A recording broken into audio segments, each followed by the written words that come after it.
Welcome back to Bap Bap Campers. Kami nga pala yung Bap Bap Campers. To si Bap Bap Alvin, Bap Bap Mark, and Bap Bap Lester. So kasama natin ngayon si Brother Jerome. Hey, pero JR talaga pangalan niya. So first year anniversary namin nagka-camp. So today nag-decide kami na ano ba itong gagawin natin kalokohan na ito, magpa-podcast. Campcast na lang ang tawag natin. Napagtripan lang natin. So campcasting tayo. So we will be answering questions sa mga friends na first time magka-camp. Kasi may mga friends kami, every time magpo-post kami ng videos, we get questions like, mahal ba mag-camping? Totoo ba yun, men? Totoo, di ba? Hindi naman. Hindi naman. 21K lang agad, 10 pa lang. So yun, sasagutin lang din namin yung mga questions ng mga friends natin. So yun nga, unang-unang question na nagiget natin pag nagpo-post tayo. Konyo ako ngayon So, kasi... Piyaw na yan. So yun, ang unang question na nakukuha natin pag nagpo-post ng videos, either family or friends, is mahal ba mag-camping? Yung TL, tingin mo? Mahal ba, TL? Oo nga. Kung camping lang ang gusto mo, actually hindi naman siya.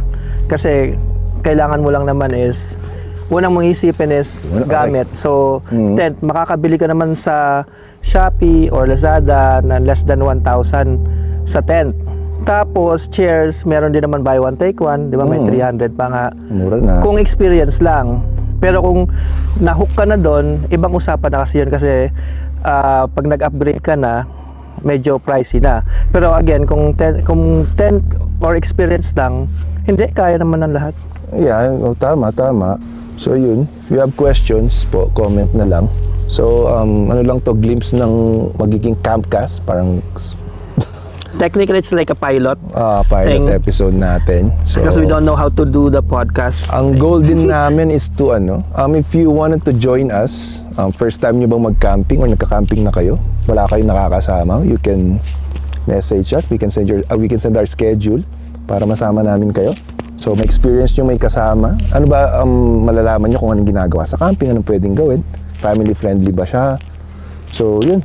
Ayun, and then to add up is, ayun, kung may mga question kayo na hindi namin nasagot ngayon, just shoot us message, yun, or comment below. Alright? Yun, yung mga tips and tricks para makasurvive sa camping. And then, kung may mga location kayo or campsite na gusto nyang review or whatever, just let us know. We'll try it. Thank you so much. See ya. Baka Ciao. hindi para sa inyo yung campcast, no? Casting couch pala sa inyo. So, Iba pala, no? ano dyan, ha? Mga 18 years old above. Cut mo yun,